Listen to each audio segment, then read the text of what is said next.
tardes con todos los participantes. Los saludamos desde el Ministerio de Salud de la Dirección General de Telesalud, Referencia y Urgencias. El día de hoy tenemos el gusto de presentar la nueva edición de Salud Ocular en línea y tocaremos el tema mitos y verdades del queratocono, para lo cual tenemos como invitado al especialista en oftalmología, el doctor Pedro Lengua Jones, quien es fellow del Departamento de Córnea y Enfermedades Externas del Instituto Nacional de Oftalmología del Ministerio de Salud. Quisiéramos recordarles que cualquier pregunta, duda o consulta pueden hacerla llegar a través del chat que serán absueltas al término de la ponencia. Doctor Lengua, un gusto contar con su participación el día de hoy y quedamos atentos a usted. Bienvenido. Muchas gracias por la oportunidad de dirigirme a ustedes por este medio y poder compartir algo de lo que hemos podido recopilar para poder dar a entender de manera fácil y sencilla lo que es el queratocono. Vamos a abordar el día de hoy lo que se denomina queratocono. Yo me encuentro en la ciudad de Ica, al sur de Lima, a 300 kilómetros. Nos encontramos ahorita haciendo atención mixta, teleoftalmología y también haciendo atenciones de emergencia y atenciones presenciales en mi hospital, que es el Hospital Augusto Hernández Mendoza de Salud. Bien, entonces, para comenzar con el tema, para abordar el tema del queratocono, pues tenemos que entender claramente en dónde se produce la enfermedad, ¿no? El queratocono es una patología corneal.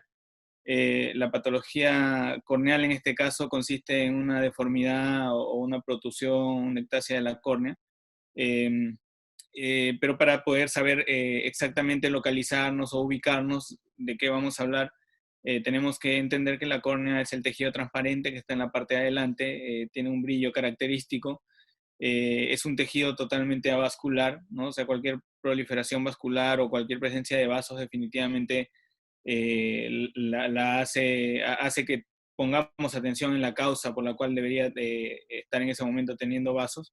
Tiene una forma de domo, de cúpula, y es la parte del ojo que está más en contacto con el medio ambiente, ¿no? Junto con la conjuntiva. Y bueno, las otras estructuras oculares están ya intraocularmente, no tienen un contacto con el oxígeno ambiental o con el medio ambiente. Se oxigena también del medio ambiente, recibe esa oxigenación del medio ambiente, así que necesita para poder cumplir con sus funciones, con sus labores de función visual y de transparencia, una humedad adecuada que se la da el parpadeo y las características de la película lagrimal, llámese la parte acuosa de la película lagrimal, la parte mucosa de la película lagrimal, la parte grasosa o la parte grasa de la película lagrimal, ¿no? Entonces, vamos a comenzar para definir el término queratocono. Es un desorden degenerativo considerado no inflamatorio que produce un adelgazamiento usualmente bilateral de la córnea que hace que la forma de domo usual que tiene la córnea pues cambie a una forma cónica, ¿no? Una forma de cono, precisamente como su nombre lo indica. Más o menos se presenta unilateral en un 4% de pacientes, pero quien ha estudiado mucho el tema del queratocono sabe que más o menos es entre un 80 o un 90% de pacientes que llegan a ser una patología bilateral, ¿no? Entonces, en los cambios estructurales de la córnea tienen, al momento de producirse este tipo de deformidad en la córnea, producen aberraciones ópticas, ¿no? Estas aberraciones ópticas se caracterizan porque hacen que al paciente le baje la función visual o se le altere, en todo caso, la función visual, ¿no? Conlleva la disminución de la agudeza visual, produciendo visión borrosa, ocasionando astigmatismo y miopía alta, ¿no? O sea, un paciente que tiene miopía alta, astigmatismo con una progresión relativamente rápida y que pues sus lentes no le están ayudando, pues deberíamos pensar en esa posibilidad, ¿no? Pensarla, al menos sospecharlo. Entonces, para tener claro el análisis anatómico, vemos acá la forma de domo o de cúpula de la que estábamos hablando, de las 5 capas de la córnea, ¿no? Actualmente se estipula que existe una sexta capa e incluso hasta una séptima, teniendo en cuenta la película lagrimal, pero estas son las 5 capas histológicas de la córnea tradicionalmente descritas, ¿no? Que son el epitelio, la capa de Bowman, el estroma, la membrana de Descemet y el endotelio, ¿no? Todas estas juntas, de esta sección se ve acá un poco más grande, ¿no? En la forma de domo que tiene la córnea. En el queratocono adopta esta forma cónica, ¿no? Y se adelgaza en una de sus partes. No necesariamente en el centro, sino que tiene un adelgazamiento producto del cual la córnea comienza a deformarse, a tener esa forma de cono. Entonces, en el año 2015 se realizó el consenso global el último consenso global de queratocono, que trató de definir algunos conceptos, tanto clínicos como tratamientos médicos y tratamientos quirúrgicos del queratocono. Y dentro el queratocono estaba dentro del grupo de enfermedades ectásicas, según el consenso, que incluye el queratocono, la degeneración marginal pelúcida, el queratoglobo, la ectasia corneal progresiva, postcirugía refractiva, ¿no? Los cambios secundarios que se debían, por ejemplo, a traumas, en donde no había una propensión ectásica, no eran considerados como un queratocono, sino un desorden de adelgazamiento, producto del trauma mismo o de la cicatrización o de la fibrosis, ¿no? Y queratoglobo y queratocono los asumen como entidades clínicamente diferentes. La enfermedad unilateral verdadera, según el consenso, no existe, ¿no? O sea, todo es cuestión de tiempo. Si tenemos solamente en un ojo la patología del tipo queratocono, es cuestión de tiempo para que se presente en el otro ojo, ¿no? Más o menos por eso describían un 4% de enfermedad unilateral. En realidad la estadística es muy variable ahí, porque muchos pacientes que tienen un seguimiento a la larga llegan a ser queratocono en ambos ojos. Entonces, ¿qué podemos hablar de la epidemiología del queratocono? El queratocono es una patología rara vez congénita. Por lo general se inicia en la pubertad y va progresando lentamente hasta que se suele detener en la tercera o cuarta década de la vida, ¿no? Esto es en promedio, porque hay pacientes que llegan a los 40, 45 años y siguen teniendo cierta progresión. En ocasiones puede comenzar un poco más tarde y progresar o detenerse a cualquier edad. Y está asociado típicamente a cuadros atópicos, ¿no? Frotamiento de los ojos, por ejemplo, producto de la picazón o el prurito, hacen de que los pacientes que tienen ciertas características de atopía o atópica sean más propensos a desarrollar el queratocono. También se ha visto cierta asociación con el uso de lentes de contacto. La historia familiar positiva y evidencia de transmisión familiar, de transmisión de carga genética, se ve hasta un 6 a 8%.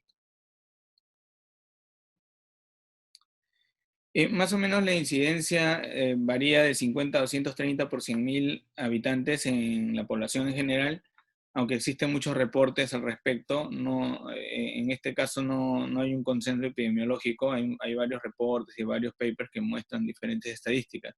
La prevalencia, más o menos el 54.5 por 100.000 habitantes, y puede ocurrir en cualquier grupo étnico, no está asociado a tema racial, básicamente, ¿no? En algunos reportes no le encuentran una asociación más a varones o más a mujeres, pero acá, por ejemplo, en el estudio CLEC, se encontró que había una predominancia por varones en un 57%, ¿no? Pero este es un reporte. Este reporte se dio en varias clínicas, fue un estudio multicéntrico que se dio en el año 95 al 96, y tenían pues como resultado ciertas estadísticas dentro de las cuales predominaba hasta un 57% en varones con respecto a mujeres. Con una edad promedio de 39.3 más o menos 10.9 años, ¿no? Que difiere un poco de lo que habíamos comentado del inicio en la pubertad, más o menos, no estamos hablando de pacientes más o menos de 39, 40 años, ¿no? En este estudio. Pero lo que sí quedó bien claro fue que el antecedente familiar era importante, hasta un 14% de antecedente familiar de historia de queratocono. El antecedente de atopía, 53%, y el antecedente de frotamiento de los ojos hasta en un 50%. Frotamiento de los ojos, recordemos ese tema. Bueno, Rabinovich, que fue quien estudió mucho también el queratocono, incluso hay una clasificación tenemos una clasificación de algunas patologías asociadas al queratocono, que son más de 50 en realidad. ¿Qué debemos tener en mente cuando veamos a un paciente que tiene algunas características como un astigmatismo alto o miopía alta asociada a astigmatismo alto, con antecedente atópico o con antecedente familiar que tenga queratocono, ¿no? Antecedente familiar.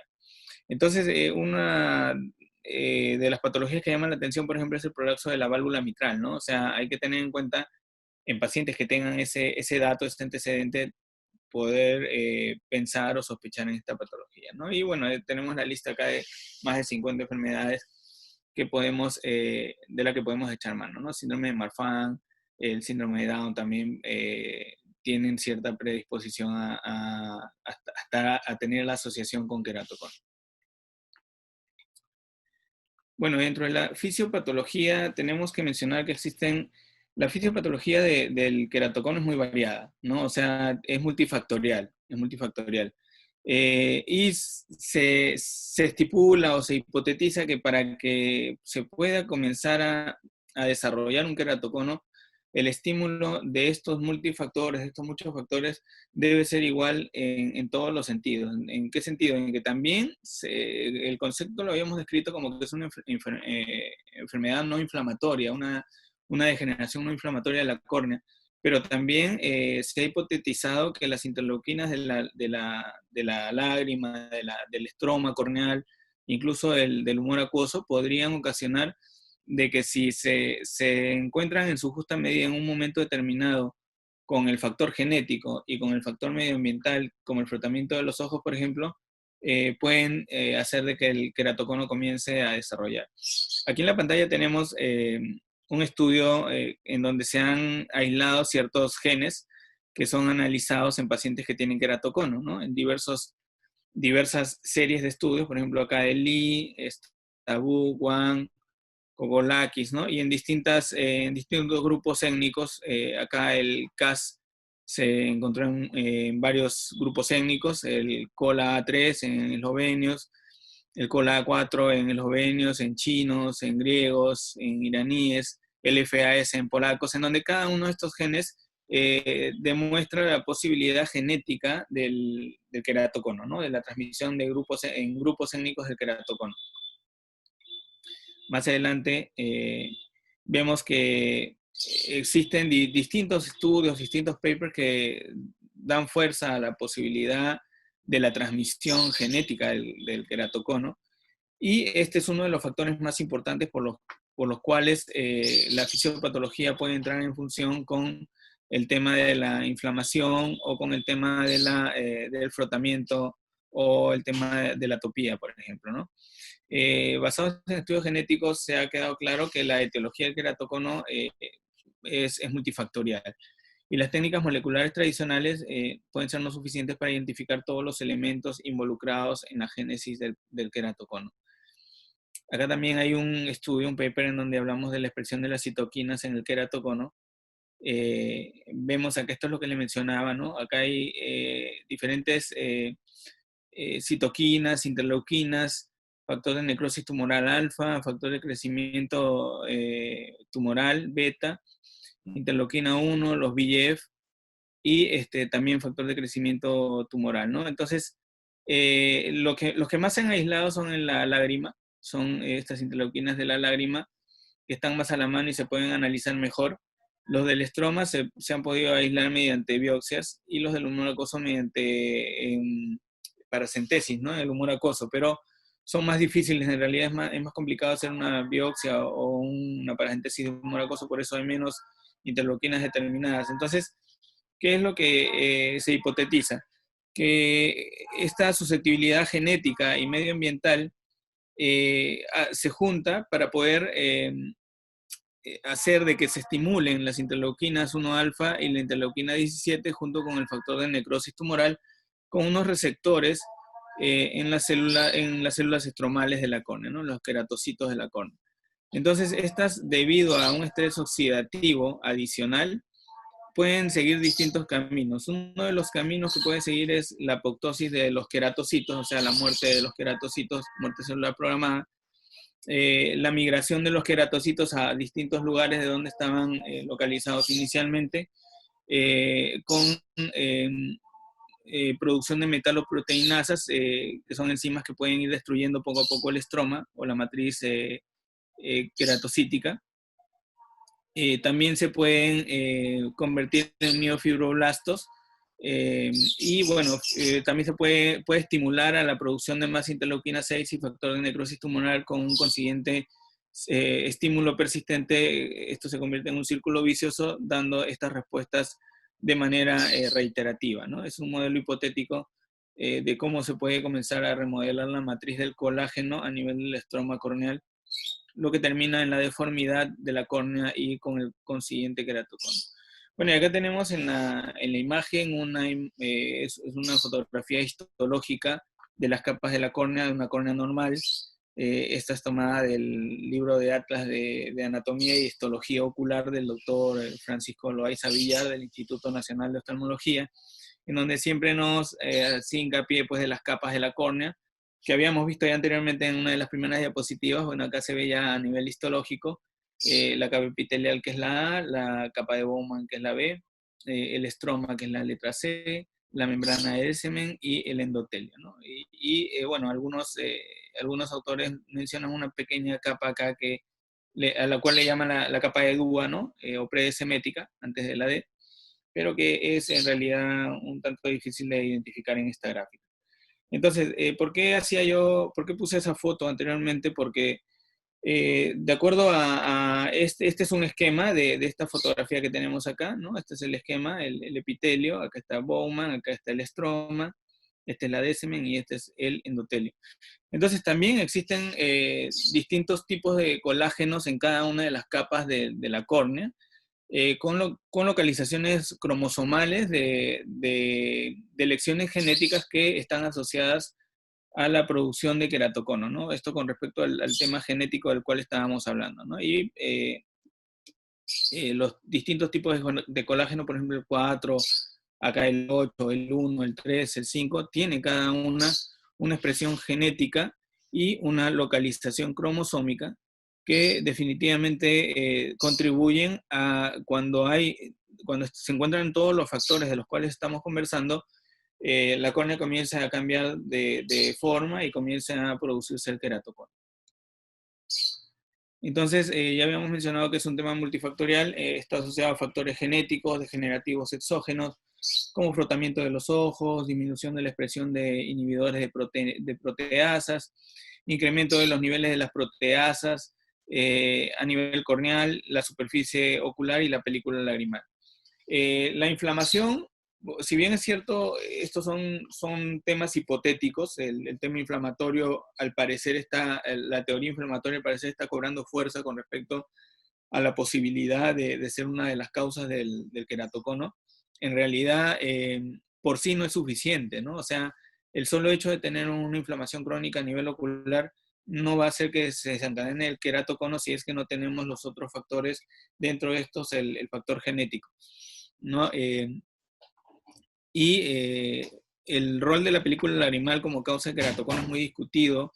La película lagrimal, ya en algunas otras oportunidades se ha mencionado la importancia que tiene la película lagrimal a nivel refractivo, a nivel de protección y a nivel de lubricación en la superficie ocular. Por lo tanto, cualquier alteración de la película lagrimal va a traer como consecuencia inicial una desecación y consiguiente frotamiento de los ojos, ¿no? O sea, no necesariamente solamente son los pacientes que sufren de cuadros atópicos los que tienden a frotarse los ojos, sino también algunos signos de estenopia dados por ejemplo, actualmente el síndrome informático visual podría estar conllevando a un exceso de frotamiento a nivel de los ojos, situación que antes de la pandemia, por el tema de libertad de movimiento, teníamos más fácilmente, ¿no? Me explico.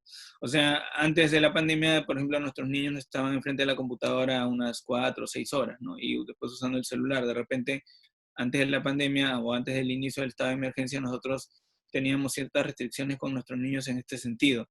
Y la presencia de síndrome informático visual era menos de lo que tenemos actualmente. Entonces, esa alteración de la película lagrimal asociada al síndrome informático visual, puede hacer tranquilamente que el paciente se frote los ojos sin necesidad de tener un cuadro atópico. ¿Ok?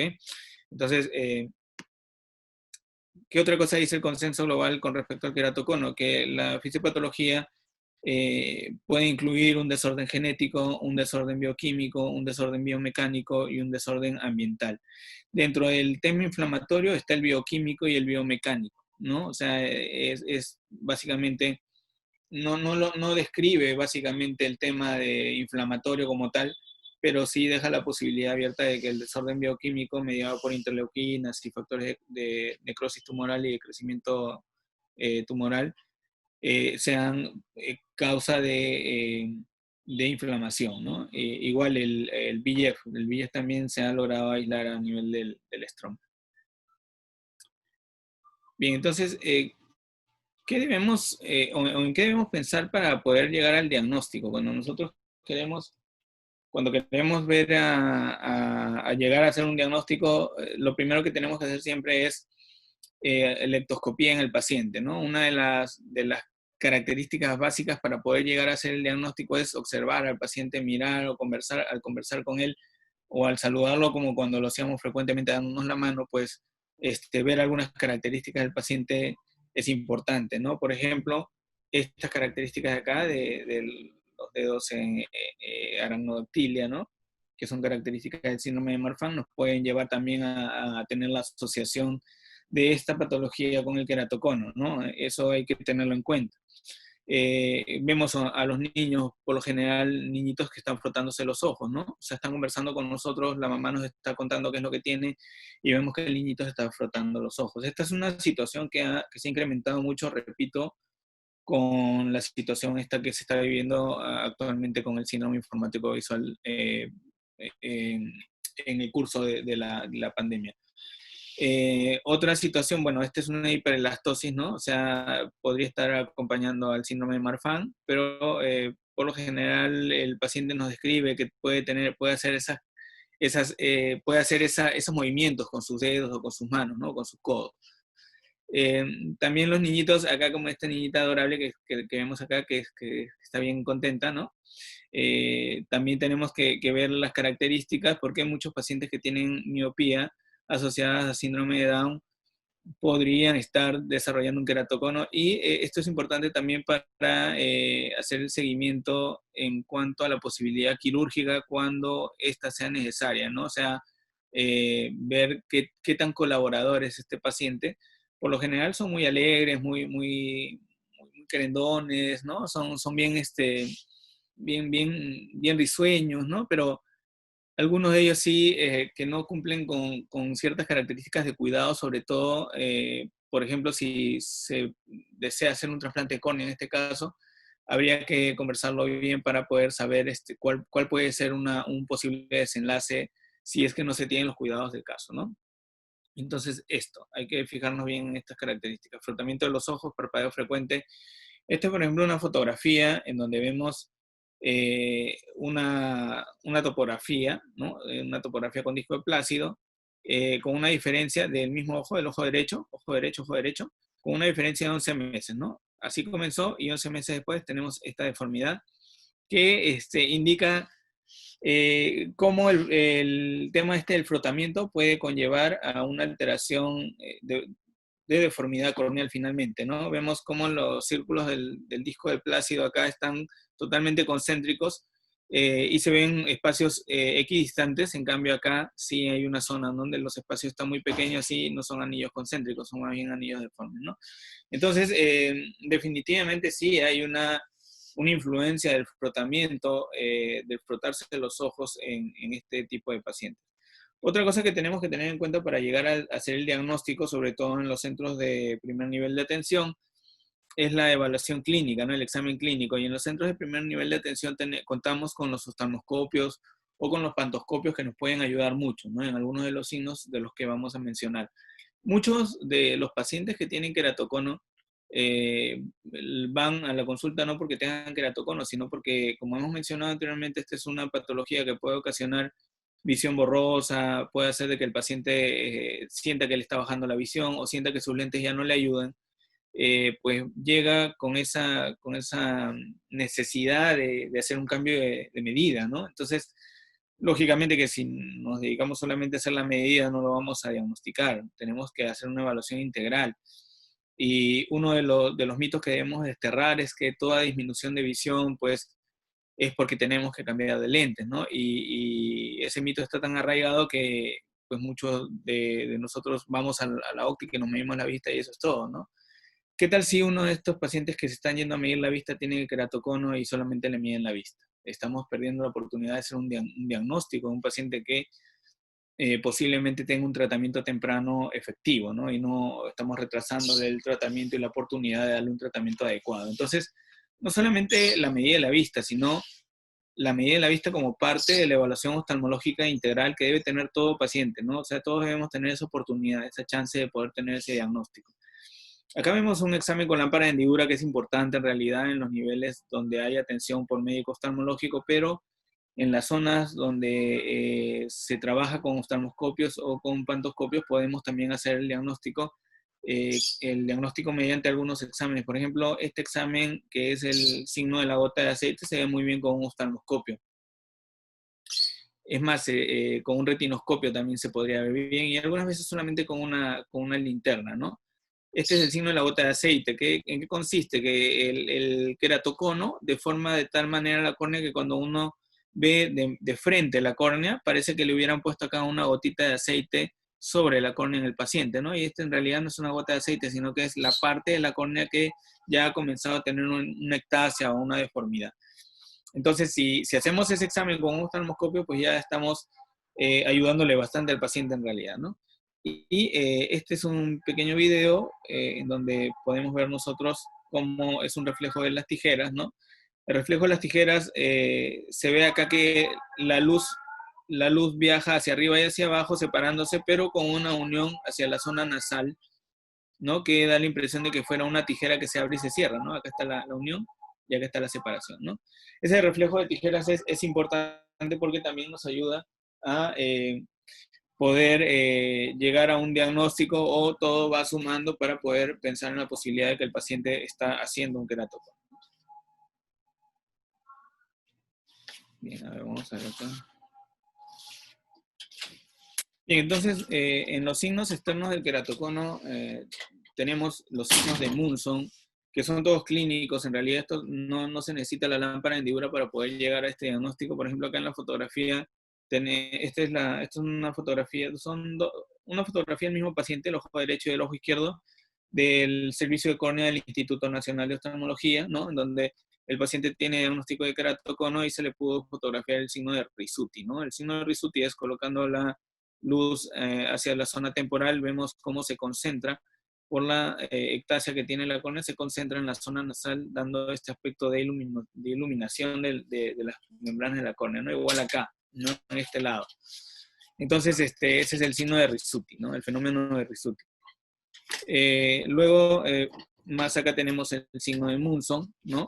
Donde el paciente le pedimos que mire hacia abajo y vemos que la córnea deforma el borde del párpado inferior al mirar hacia abajo el paciente, ¿no? Este es un queratocono marcado, pronunciado. Algunas veces en los queratoconos iniciales no es tan sencillo identificar el signo de Munson, pero en estos estadios sí es muy, muy fácil poder llegar a diagnosticarlo, ¿no? Este es el anillo que se forma en la base del queratocono, ¿no? En la base del cono, de la zona de deformidad. Se ve acá lo hemos resaltado de color amarillo, es un anillo de Fleischer, ¿no? Entonces ese anillo tiene esa coloración media marroncita, ¿no? Que hace que uno asuma que los límites de la ectasia son más o menos a ese nivel. Se ve muy bien con la luz de azul de cobalto. Y este es un paciente bueno, una paciente de sexo femenino también del Instituto de Oftalmología que fue sometida a un trasplante de córnea, a un QPP óptico. Acá habíamos puesto la tapita del viscoelástico para más o menos ver la forma que tenía la córnea, ¿no? Esta es con una cámara convencional de un celular y se veía fácilmente el cono, ¿no? Entonces, vean la importancia que es de poder hacer el diagnóstico y poder ver la deformidad que tiene esa córnea con respecto a una córnea normal, ¿no? Este es un video también en donde podemos ver las estrías de Vogt. Las estrías de Vogt, esto sí se ve con la lámpara hendidura. Acá vemos las estrías en este lado, unas pequeñas deformidades que desaparecen cuando uno hace una presión ligera del párpado, ¿no? Ahí estamos presionando el párpado y acá se forman las estrías, ¿no? Ahí están las estrías, las rayitas estas que están ahí. Cuando presionamos el párpado hacia arriba, ahí desaparecen, ¿sí? Ahí están, ahí ya no están. Ahí aparecieron de nuevo, presiono, de nuevo aparecen. Ahí, ¿no? Entonces, las estrías de Vogt no son fáciles de ver con la lámpara de hendidura o con algún aumento, ¿no? También son un indicio de queratocono. Ahora, algo que ha ayudado mucho a la posibilidad de hacer los diagnósticos es la presencia de estas nuevas ayudas tecnológicas, dentro de las cuales está la topografía corneal, ¿no? La topografía corneal es toda una materia en el campo oftalmológico para hacer diagnósticos, no solamente de queratocono, sino de una serie de patologías que tienen su origen en las alteraciones de la cara posterior como en la cara anterior de la córnea. Pero para poder entender un poquito así rápidamente, tenemos que concentrarnos en el principio, que es el del principio tomográfico, y el principio del anillo de Plácido, ¿no? El anillo de Plácido es este disco, es este conjunto de discos concéntricos con equidistantes entre sí, con distancias, por ejemplo, estos son los 3 milímetros centrales, que al ser reflejados sobre una córnea ideal, con un astigmatismo cero, una córnea esquemática, debería reflejarse exactamente igual, ¿no? Debería tener esta misma forma en la superficie de la córnea. Sin embargo, vemos ya, por ejemplo, este es un ojo que tiene un astigmatismo, vemos que ya aquí el reflejo del disco de Plácido, del anillo de Plácido a nivel de la superficie corneal, no es el mismo, ¿no? Está un poco deformado y este es por ya la característica de la córnea, ¿no? Esta característica corneal es posiblemente una característica astigmática que hace que el disco ya no se vea en el reflejo así como se ve acá, sino que se vea deformado, ¿no? Medio void. Entonces, la topografía tiene la topografía corneal, perdón, la topografía corneal tiene un mapa de colores en una de las zonas. Puede ser en la zona derecha, en la zona izquierda. En realidad cada topógrafo tiene su mapa de colores, pero por lo general el estándar es que los colores neutros se pongan en color verde, que es más o menos en donde no hay elevaciones. Los colores cálidos se vean en color rojo o naranja, en donde las elevaciones son positivas. Y los colores fríos se vean en color azul o violeta, en donde las elevaciones son negativas. Y acá, por ejemplo, vemos un color verde en donde la elevación es neutra, o sea, esta córnea es aparentemente una córnea con una superficie uniforme, que no tiene elevaciones. Acá un color medio amarillento, ¿no? Medio amarillento en esta zona, no verde del todo, pero un amarillo muy tenue, ¿no? En realidad no es de este color rojo ni es de este color azul, que puede notar, pues, si es de color rojo que hay una alteración más pronunciada hacia arriba, o si es de color azul, una alteración más pronunciada hacia abajo, ¿no? Entonces, esta es una topografía de un queratocono, por ejemplo, ¿no? Acá hay zonas verdes, y acá hay zonas rojas, ¿no? Rojas, incluso acá ya cambia un color medio violáceo, ¿no? Pero ¿esto qué quiere decir? Que en esta zona hay un adelgazamiento y hay una protrusión de la superficie corneal que hace que se adopten estos colores, ¿no? Entonces, los signos topográficos también son importantes porque de acuerdo a la característica, por ejemplo, en la fotografía anterior tenemos esta imagen que tiene está como un vientre acá en la superficie de la córnea. Entonces, de acuerdo a eso tenemos que catalogarlo en estas tablitas de la A a la J, ¿no? En donde el signo topográfico puede ser ovoideo horizontal, puede ser ovoideo vertical, puede ser vertical superior, vertical inferior, o no tener un patrón, o puede tener 2 lóbulos simétricos, o puede tener 2 lóbulos asimétricos con un ángulo, ¿no? una parte más pequeña arriba, una parte más grande abajo y viceversa, ¿no?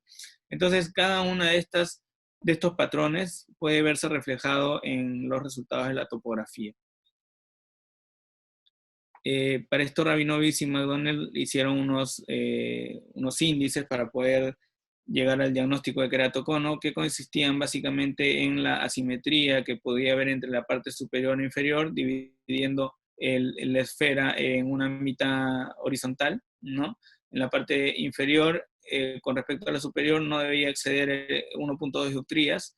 El poder de la córnea central no debía ser menor, o para llegar al diagnóstico debía ser mayor de 47.2 dioptrías, y la diferencia del poder central entre los dos ojos debía ser mayor de 1.2 dioptrías. En el esquema tenemos en esta parte un poder de la córnea de 42.7 y un poder de la córnea de 42.6, por lo tanto esta córnea no es compatible con un queratocono, ¿no?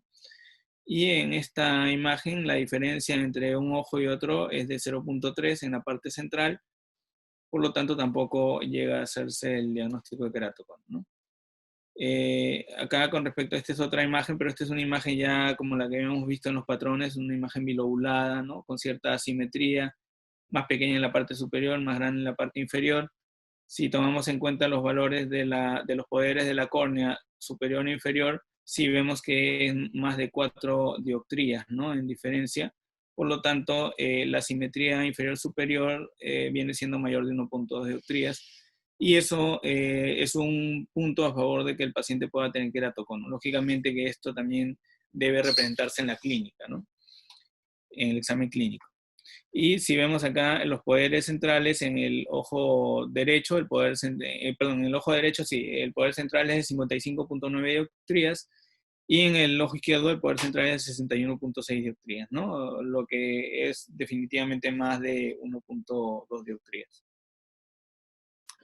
Entonces, las clasificaciones son diversas. Se ha tratado de colocar, para no extendernos, el tema de la clasificación de Ansner-Krummeich, que es bastante utilizada y consiste en 4 estadios que están básicamente marcados por los radios queratométricos centrales, ¿no? Por estos números, en base a queratometría. Si es menor de 48 dioptrías, pues es un estadio 1. Si es menor de 53, las dioptrías centrales en los radios queratométricos es un estadio 2, o sea, entre 48 y 53. Si ya viene siendo más de 53, es un estadio 3, y si viene siendo más de 55, es un estadio 4. Entonces, el consenso de queratocono, ¿a qué le llama progresión de la ectasia? Cuando hay un encurvamiento de la superficie corneal anterior, cuando hay un encurvamiento de la superficie corneal posterior, y cuando hay un adelgazamiento y un aumento de la tasa de cambio del espesor de la córnea desde la periferia hasta el punto más delgado, en un tiempo menor de 3 meses, ¿no? 3 meses son tiempos arbitrarios en realidad. Cuando uno sospecha de progresión, las evaluaciones deben ser más rápidas o más, en un tiempo más corto. Cada 3 meses es lo ideal. Pero eso en realidad es relativo, depende de cada caso también, ¿no? También deben verse si es que existen cambios en la agudeza visual no corregida, aunque el consenso no requiere la refracción en la agudeza visual no corregida como la mejor corrección de agudeza visual para documentar progresión. También se acordó que el intervalo entre exámenes debe hacerse más corto en los tiempos, y de preferencia con la misma plataforma con la que se están realizando los exámenes, que sea siempre la misma para poder determinar con mayor precisión las características del paciente que tiene queratocono. Por ejemplo, esta es una clasificación de progresión que viene en uno de los topógrafos, que se llama Pentacan, ¿no? La máquina tiene este software que se llama el ABCD Belin, y este ABCD Belin, cada que se tome en el paciente, nos da una gradación de acuerdo al estadio. Puede ser estadio 0, 1, 2, 3, 4. Marca los 3 milímetros centrales para la radio curvatura anterior, radio curvatura posterior, para el grosor de la córnea y para la mejor agudeza visual corregida, ¿no? En esta máquina existen estos parámetros que nos permiten saber en cada toma si el paciente está progresando de un estadio 0 a un estadio 1 o de un estadio 1 a un estadio 2 o así sucesivamente, ¿no? A un estadio 3 o a un estadio 4. Bueno, el tratamiento del queratocono puede ser no quirúrgico y puede ser quirúrgico, ¿no? En el tema no quirúrgico, en realidad, en el tema no quirúrgico, el objetivo es detener la progresión de la ectasia, ¿no? Que el queratocono no se siga manifestando, que no siga protuyendo el cono, ¿no? Se busca también darle opciones al paciente para que el paciente vea mejor cada vez o tenga una buena visión y por ende tenga una actividad normal en su vida diaria.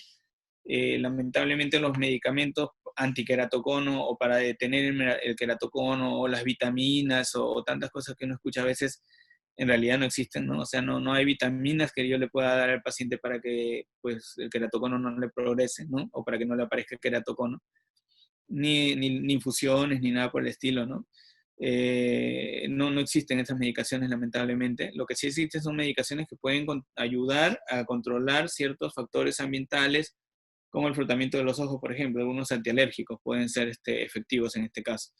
El uso del lente de contacto no demora ni detiene la progresión de la enfermedad, ¿no? Eso también hay que tenerlo en cuenta porque cuando uno sugiere un tipo de lente de contacto es para comodidad del paciente, para que vea mejor, ¿no? Por lo general se suelen colocar lentes de contacto gas permeable en estos pacientes y mejoran mucho la función visual, pero no necesariamente el que se ponga un lente de contacto gas permeable va a evitar de que progrese la ectasia o que se siga desencadenando el proceso degenerativo corneal. Y siempre, de ser posible, comenzar con lentes de contacto gas permeable o los rígidos, ¿no? Bueno, el tratamiento quirúrgico, aquí hay que tener mucho cuidado porque hay pacientes que tienen su queratocono, que tienen su diagnóstico, pero que no son tributarios de ser operados, ¿no? O sea, no es que ya porque uno tiene el diagnóstico de queratocono definitivamente debería ser operado, no es así. Hay criterios para poder llegar a operar a un paciente, ¿no? Las intervenciones pueden ser cross-linking, o puede ser anillos intraestromales, o puede ser trasplante lamelar anterior profundo, o ya en casos más severos una queratoplastia penetrante, que es un trasplante de córnea, y se deben también manejar las complicaciones que por lo general podrían ser infecciosas en este tipo de pacientes. Si el paciente tiene una buena visión o una buena agudeza visual, en estos casos, o está viendo bien con su lente de contacto gas permeable, el único tratamiento quirúrgico que se le podría sugerir, igual con el riesgo de que aparezca una cicatriz corneal o una nubécula, como le llaman los pacientes, es el crosslinking, ¿no? Pero en el caso de que el paciente tenga una buena agudeza visual o una agudeza visual aceptable, en donde pues solamente con el lente de contacto puede hacer su vida normal, es mejor no sugerirle ningún otro tipo de tratamiento, ¿no? Porque a veces las expectativas del paciente son unas y los resultados del tratamiento son otros, ¿no? Y el objetivo del tratamiento es otro también. Entonces, hay que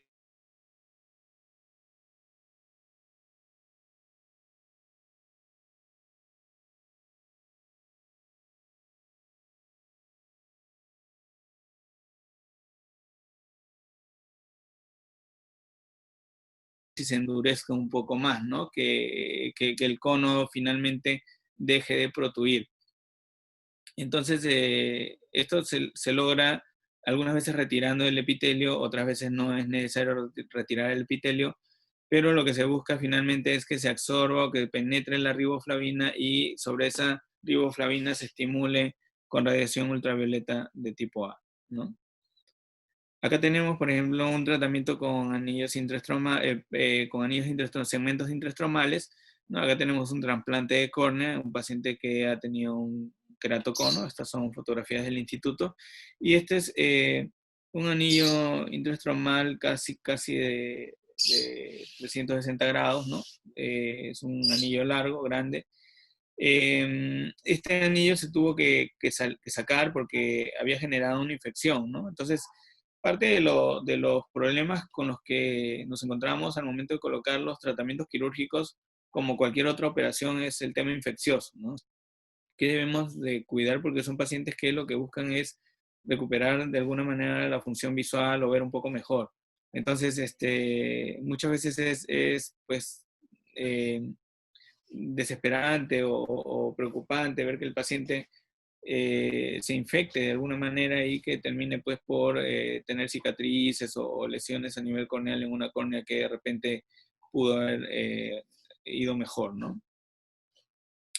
Este es un hidrops agudo, que es el estado extremo, ya en donde el adelgazamiento corneal se da de tal manera que se rompe la membrana de Descemen y deja pasar el humor acuoso hacia el estroma, con el consiguiente edema corneal y borramiento de la transparencia de la córnea. También se pueden ver cicatrices corneales en algunos pacientes que tienen su queratocono ya diagnosticado, ¿no? Pueden tener esas cicatrices corneales. Y acá hay un lente de contacto, ¿no? Gas permeable, que es colocado en un paciente que tiene este tipo de cicatrices, ¿no? Se le coloca el lente de contacto se desliza muy bien en la superficie y el paciente, a pesar de tener esta cicatriz así de esta manera, con un lente de contacto gas permeable de ese tipo puede ver bastante bien y puede desenvolverse y desarrollar sus actividades muy bien, ¿no? Por eso muchas veces hay que comenzar con la adaptación del lente de contacto en el paciente que tiene queratocono para ver qué otra cosa podemos ofrecerle. Acá incluso vemos que este paciente ha sido trasplantado, se le ha hecho un trasplante de córnea ya, y sobre el trasplante de córnea está volviendo a aparecer, acá este es el signo de Munson del cual les había hablado, ¿no? Entonces el paciente mira para abajo y acá no debería haber ya signo de Munson porque ya se le ha hecho su trasplante de córnea.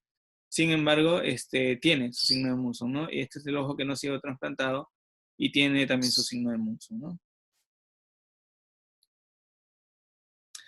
Bueno, con respecto a la prevención, ¿no? La prevención, no, lamentablemente, como les mencioné anteriormente, no vamos a lograr prevenir con gotas o cremas o vitaminas o medicamentos que sean preventivos para el queratocono, ¿no? Lo que sí vamos a poder de alguna manera contrarrestar o controlar son los factores medioambientales o los factores de riesgo que dependan del medio ambiente y de la posibilidad de la inflamación ocular. No, para esto, el primer tip de prevención que debemos tener todos en realidad es acudir a la evaluación oftalmológica periódica, ¿no? O sea, ir al oftalmólogo regularmente. No, repito una vez más, no es que tenga nada contra nadie, sino que las cosas deben decirse como son. La evaluación oftalmológica, dentro de la evaluación oftalmológica está la medida de la vista. Cuando ya hemos hecho la evaluación oftalmológica completa, y vemos que no hay ningún factor de riesgo, procedemos a hacer la medida de la vista, pero no se puede hacer la medida de la vista por un lado y después de mucho tiempo la evaluación oftalmológica, ¿no? Eso no sería coherente, ¿no? El diagnóstico de conjuntivitis atópica, poder realizarlo a tiempo cuando tengamos sospecha o cuando pensemos que es un paciente que puede tener características de atopía, pues debemos de darle tratamiento. Diagnóstico y tratamiento, ¿no? También, con respecto a lo que había mencionado del síndrome informático visual que se está viendo actualmente, dar una lubricación ocular adecuada, sobre todo a nuestros niños que están en contacto con la computadora y con el celular y con dispositivos electrónicos actualmente a toda hora del día, ¿no? Bueno, evitar frotar los ojos, que a veces lo que se le sugiere al paciente es que haga del frotamiento de los ojos un acto consciente, ¿no? O sea, la mayoría de pacientes nos pica el ojo y de manera inconsciente nos frotamos, no lo pensamos, ¿no? Solamente lo que queremos es calmar el prurito y llevamos de manera inconsciente y nos frotamos. Entonces lo que se les sugiere a los papás es que hagan que sus niños o las personas que tienen esta picazón o este frotamiento, pues se den cuenta cuando están llevándose la mano a los ojos, ¿no? Y eso se logra pues haciéndole recordar o mirando al paciente a cada momento y haciéndole recordar que no debe llevarse la mano a los ojos, ¿no? Y bueno, los distintos tratamientos de los que se han mencionado para tratar, van dirigidos a tratar de evitar la progresión. Progresión es acá, dependiendo del caso.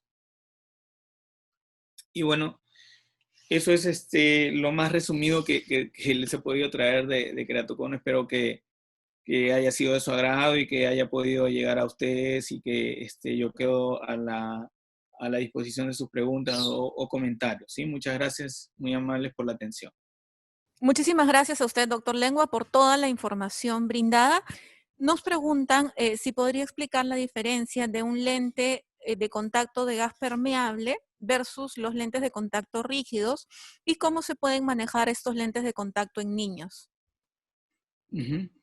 Bueno, el lente de contacto, el gas permeable es el lente rígido, precisamente, ¿no? Sino que se llama así gas permeable porque o sea, anteriormente eran lentes rígidos, duros, se conoce como lentes duros también, sino que la industria farmacéutica cada vez ha ido mejorando la permeabilidad del oxígeno. Recordemos que habíamos mencionado que la córnea se oxigena del medio ambiente, y si nosotros le ponemos un lente de contacto y no permitimos el paso del oxígeno, definitivamente vamos a tener una córnea hipóxica, ¿no? Entonces, la industria farmacéutica poco a poco ha ido mejorando la permeabilidad del oxígeno a través de estos lentes de contacto, ¿no? Por eso se llaman ahora gas permeable. Pero siguen siendo rígidos, ¿no? Siguen siendo lentes duros. A comparación de los blandos que son pues más flexibles, ¿no? Uno los puede mover de distinta manera que los gas permeables, que parecen una pastillita. Entonces, en los niños, en realidad, un lente de contacto tendría que ser bien, o muy necesario colocarle un lente de contacto, siempre y cuando no hayamos controlado otras posibilidades, ¿no? En realidad, a los niños lo que se sugiere es colocarle los lentes de aéreos, ¿no? O lentes de montura para evitar que ellos hagan ambliopía, ¿no? No necesariamente un lente de contacto podría ir indicado a un niño, salvo que el niño pues haya tenido, por ejemplo, un leucoma o una cicatriz en la córnea y que por cuestiones que no, en donde no se le puede medir con un lente aéreo y colocándole un lente de gas permeable pueda mejorar, salvo en situaciones muy específicas y muy particulares, podría quedar este niño con un lente de contacto de tipo gas permeable, pero usualmente no son adaptables en niños, ¿no? Salvo situaciones particulares o especiales como les mencionaba. Nos preguntan también si la cirugía de queratocono es considerada una emergencia ocular. Bueno, actualmente el queratocono solamente en hidrops agudo o en casos en donde hay cierto edema de la córnea se considera una emergencia, ¿no? La cirugía de queratocono, ya sea el crosslinking o el implante de anillos intraoculares, intraestromales, perdón, o la queratoplastia penetrante, no se están priorizando como temas de urgencia oftalmológica en este caso, ¿no? No está siendo así, no está siendo de esa manera. Los casos de urgencia que pueden ser, por ejemplo, un paciente con queratocono que ha sido trasplantado de córnea, que ha sido sometido a un trasplante de córnea y que tenga una infección, por ejemplo, esos son casos de urgencia. Pero en sí programar a un paciente con queratocono para un trasplante de córnea, por ejemplo, en estos tiempos es un poco discutido, ¿no? No está protocolizado aún. Y sí, bueno, el hidrops agudo, que por lo general tiene un tratamiento más bien médico, sí es considerado una emergencia o una urgencia. Nos preguntan también si se puede realizar la cirugía de crosslinking con el anillo intraestromal ya colocado en el ojo o habría algún riesgo. Y adicionalmente nos preguntan qué cuidados debemos de tener luego de una cirugía de crosslinking. Ok, se puede hacer el crosslinking. Actualmente hay muchos estudios en donde hacen crosslinking primero y después colocan el anillo, en donde primero colocan el anillo y después hacen crosslinking. Y hay estudios también que avalan la posibilidad de hacer primero crosslinking en el mismo acto quirúrgico, colocar el anillo, ¿no? O sea, hay una variedad de posibilidades, una gama amplia de posibilidades en este aspecto, ¿no? O sea, no necesariamente es crosslinking solo, ¿no? Algunas veces hacen crosslinking y hacen implante de anillos. Actualmente lo que están haciendo es el crosslinking customizado, ¿no? Que es la topografía, como hemos visto, tiene distintos colores, verde, rojo, azul. En las zonas donde está más roja, la topografía, el aparato de crosslinking irradia con más rayos UV, radiación UV, para que esa zona adelgazada engruese un poquito, ¿no? Y viceversa, ¿no? En las zonas más violetas irradia un poco menos para que se engruese menos, ¿no? Entonces, los cuidados que debe tener el paciente después de la cirugía de crosslinking son los de cualquier otra operación, ¿no? Recordemos que si la cirugía de crosslinking por lo general se hace con desepitelización de la córnea, ¿no? Lo que hay que cuidar bastante es que esa córnea vaya a epitelizar nuevamente de una manera adecuada y que no deje la nubécula que puede presentarse en algunos pacientes. Para eso, pues, se le coloca su lente de contacto blando, ¿no? Al paciente para que tenga una tolerabilidad de alguna manera, para que no le moleste. Luego, unos 3 o 4 días, ese lente de contacto ya puede salir, dependiendo de la epitelización que tenga la córnea. Si ya está bien epitelizada, pues no le puedes sacar el lente de contacto. Y a la par, el paciente debe ir usando sus antibióticos y antiinflamatorios para evitar cualquier tipo de infección. Nos preguntan también si es factible realizar la cirugía de crosslinking más de una vez y si es normal también tener como una consulta frecuente el que un paciente refiera no llegar a su medida óptima en el momento de realizar la medida ocular. Ujú. Ok. Esa es una pregunta muy interesante, ¿no? Porque vamos a responder la primera. El crosslinking se puede poner hasta 2 o 3 veces incluso, ¿no? Hay estudios en donde demuestran de que la efectividad del crosslinking puede desaparecer a los 3 o 4 años, ¿no? O sea, lo que busca el crosslinking, como les mencioné anteriormente, es engrosar de alguna manera la córnea y darle cierta estabilidad a los enlaces del colágeno que está en la córnea, de tal manera que se endurezca de alguna forma y que evite que la córnea siga protuyendo de alguna manera, ¿no? Entonces, lamentablemente este efecto en el crosslinking en algunos pacientes no suele ser duradero o permanente o persistente en el tiempo, ¿no? En algunos estudios, en alguna serie de casos se ha demostrado que después del tercer o cuarto año puede haber desaparecido el efecto del crosslinking, por lo tanto una segunda o una tercera aplicación puede ser realizada, ¿no?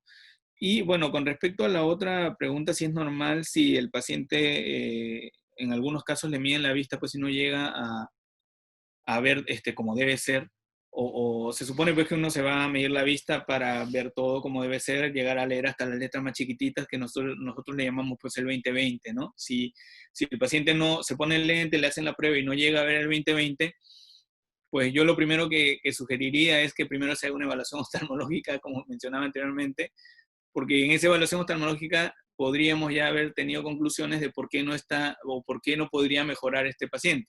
Sin embargo, si hacemos la evaluación oftalmológica y no llegamos a ninguna conclusión o no vemos nada raro en el ojo y vemos que el ojo está normal y que procede una medida de la vista y le ponemos los lentes y el paciente no llega a ver al 20/20 o a lo que debería ser, podría tratarse de un ojo perezoso también, ¿no? El ojo perezoso o la ambliopía es causa frecuente de que el paciente no llegue a ver la totalidad de la cartilla y eso amerita un tratamiento oftalmológico adecuado, ¿no? Ya sea con correctores, penalizaciones, ¿no? Una serie de tratamientos para poder llegar a mejorar la función visual del paciente. Nos preguntan también cuáles son las principales complicaciones de los trasplantes de córnea, cuál sería el porcentaje de efectividad de un trasplante de córnea y si se puede realizar trasplantes de córnea a las gestantes. Ujú. Bueno, el trasplante de córnea, las principales complicaciones siempre son las infecciosas, ¿no? O sea, lo que estamos cuidando siempre en el paciente es de que no se vaya a infectar, dependiendo del motivo por el cual se le haya hecho el trasplante de la córnea. En este caso, en el caso del queratocono, estamos hablando de trasplantes de córneas que por lo general son trasplantes de córnea ópticos, ¿no? Porque hay dos tipos de trasplantes, lo que hacemos a pacientes que han sido, pues, lamentablemente han tenido una infección o una úlcera, ¿no? En donde hay microorganismos inmiscuidos en la ulceración y lo que queremos es salvar el globo ocular y que el paciente no pierda el globo ocular, pues en esos casos hacemos el tipo de trasplante que se llama trasplante tectónico, ¿no? Que es para salvar el globo ocular como órgano, para no perder el globo ocular. Pero en los casos de queratocono, donde queremos que el paciente vea mejor, hacemos los trasplantes de córnea ópticos, ¿no? Entonces, en los trasplantes de córnea ópticos, en los tectónicos, en donde hay una infección de por medio, es más común que el agente infeccioso pueda haber estado en las inmediaciones del trasplante y que pueda reinfectarse, ¿no? En cambio, en los ópticos no debería suceder esto, por eso que tenemos que tener mucho cuidado, es una complicación que a veces podría traer malos ratos tanto para el paciente como para el médico, ¿no? Entonces, la principal complicación que deberíamos evitar es la complicación infecciosa, de tipo infeccioso. Ahora, si podemos, ¿qué tan efectivo es el trasplante de córnea? En realidad, lo que busca en el tema del queratocono, en el tema óptico, lo que busca es devolverle visión al paciente. Lógicamente que esa visión pues no se va a dar de un día para otro, ¿no? O sea, esa mejoría visual no se va a dar de un día para otro, porque eh, re- le estamos dando nuevamente una estructura, o estamos intentando darle nuevamente una estructura normal a la córnea, que como hemos dicho es una forma de cúpula. Estamos retirando la forma de cono y estamos colocando una córnea más normal, entre comillas, por así decirlo, con forma de cúpula. El tema es que los trasplantes de córnea, para ser sujetos al receptor, tienen que llevar algunos puntos, ¿no? En toda la zona del botón corneal llevan los puntos de nylon, y estos puntos generan astigmatismo, ¿no? Entonces, el éxito del trasplante es tener una córnea transparente, y luego, poco a poco, uno puede esperar hasta 6 meses, un año o año y medio para ir retirando de a poco los puntos, ¿no? En la medida que uno vaya retirando estos puntos corneales, el paciente va a ir mejorando la función visual. El éxito del trasplante de córnea puede ser hasta de un 60 o un 70%, ¿no? En pacientes para trasplantes ópticos, ¿no? En pacientes tectónicos sí el éxito se mide de otra manera, ¿no? El éxito es más bien básicamente para evitar la pérdida del globo ocular, ¿no? Y con respecto a si se puede hacer un trasplante de córnea en una gestante, en realidad solamente si fuera una urgencia, una suma urgencia, una urgencia extrema, y necesitáramos parchar de alguna manera alguna ulceración o alguna perforación, aunque las perforaciones de acuerdo al tamaño tienen otras opciones también de tratamiento, pero en realidad lo que se busca más bien es evitar intervenciones de este tipo en gestantes, ¿no? Doctor, muchísimas gracias. Nos preguntan también si se podría explicar en qué consiste exactamente la cirugía de cross-linking. Ujú. La cirugía de crosslinking consiste en endurecer la córnea, ¿no? O sea, lo que busca el crosslinking, que significa pues enlaces cruzados, ¿no? Nuestra córnea en la zona del estroma corneal tiene colágeno, ¿no? Y los elementos del colágeno están cruzados de alguna manera, dispuestos de tal manera que le dan la transparencia a la córnea. Estos enlaces de colágeno, estos elementos del colágeno, en el queratocono están totalmente alterados, ¿no? Están laxos, están elásticos. Entonces, lo que busca el crosslinking es endurecer estos enlaces del colágeno para darle cierta resistencia a la córnea. Esto lo logra irradiando la zona del estroma con riboflavina, ¿no? Al hacerse al haber esa reacción entre la radiación, los rayos ultravioleta A y la riboflavina, se genera un enlace más resistente del colágeno, ¿no? O sea, el enlace que hay entre los colágenos. Y por tanto le da cierta dureza. Pero la riboflavina, se debe medir la cantidad de riboflavina, eh, porque de acuerdo a la cantidad de riboflavina o hasta dónde penetra la riboflavina es que vamos a irradiar, ¿no? Entonces, si por ejemplo la riboflavina penetra demasiado, es una córnea muy delgada, e irradiamos esa zona que está con riboflavina en una córnea muy delgada, podríamos estar irradiando las células endoteliales, que son células muy delicadas y que a la larga pues no se regeneran, ¿no? Entonces, eso sí hay que tener cuidado en el tiempo en que se administra el crosslinking, la profundidad a la que se administra y el poder al que se administra el crosslinking, ¿no? Y finalmente nos preguntan cada cuánto tiempo un paciente con queratocono debe realizar un seguimiento o si existe algún signo, algún síntoma que se puede evidenciar para determinar que el queratocono está avanzando, en qué estadio se encuentra el queratocono. Ujú.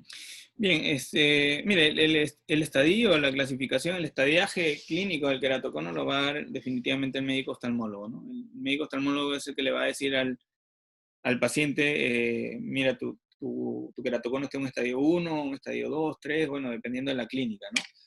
¿Qué es lo que tiene que hacer el paciente? Si está con sospecha de un queratocono, por ejemplo, hacerse la evaluación cada 3 o 6 meses, dependiendo del riesgo que tengamos o la sospecha que tengamos de que el paciente pueda hacer un queratocono, ¿no? En la sospecha clínica, ¿no?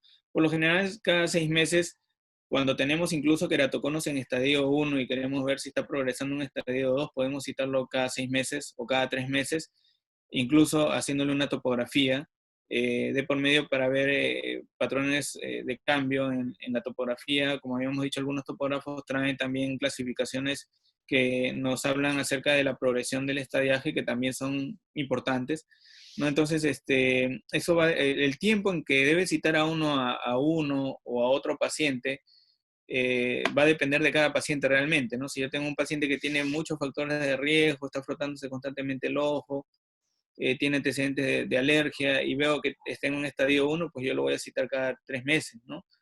Para poder hacer una evaluación. En cambio, si veo un paciente ya más o menos de 45 años o 35 años, ¿no? Que no tiene tanto el tema del frotamiento de los ojos y que tiene una medida más estable ya desde hace un año, año y medio, pues en realidad yo puedo citarlo incluso en un tiempo de un año, ¿no? Es muy variable, varía de persona a persona. Pero esa es o sea, decirle al paciente cuál es su estadiaje, en qué estadio se encuentra el queratocono, es función del médico oftalmólogo, ¿no? El médico oftalmólogo es el que le va a decir y le va a proporcionar los datos para que pueda llegar a una evaluación ideal en el caso de cada paciente. Perfecto, doctor Lengua. Muchísimas gracias. Quizás alguna recomendación final para nuestros participantes. Sí, bueno, una vez más agradecer la oportunidad que me da el Ministerio de Salud y el Instituto Nacional de Oftalmología por este medio, ¿no? De dirigirme a tan selecto público. La recomendación es la misma que venía repitiendo de hace algún tiempo, que nuestros ojos son valiosos, que como cualquier otra parte del cuerpo, pues necesita una evaluación en salud integral, ¿no? O sea, la evaluación cardiológica, por ejemplo, no termina en medirse la presión y punto, ¿no? O sea, necesitamos una evaluación oftalmológica periódica cada cierto tiempo, de ser posible una vez al año sería ideal, pero esta evaluación debe ser integral, ¿no? Y no solamente entretenernos de repente con el tema de la medida, que es también una parte importante de la evaluación oftalmológica, ¿no? Y bueno, que sigamos cuidándonos para poder salir juntos de esta situación que nos aqueja en este momento. Ojalá pronto podamos estar transmitiendo desde el Instituto de Oftalmología. Muchas gracias. Muchísimas gracias a usted, doctor Lengua. Ha sido un gusto contar con su participación. Gracias a todos por la Muchas atención gracias. prestada.